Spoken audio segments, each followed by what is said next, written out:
নীলুফা কি করতেছ? সরিষা শাক বাছতেছি। আর কি? মূলা শাক, করলা ভাজি।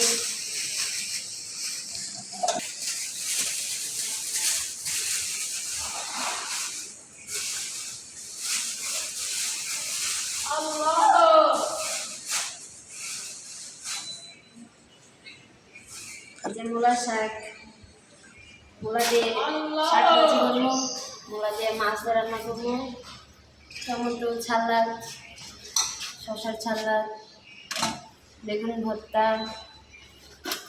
করলা ভাজি, সরিষা শাক ভাজি।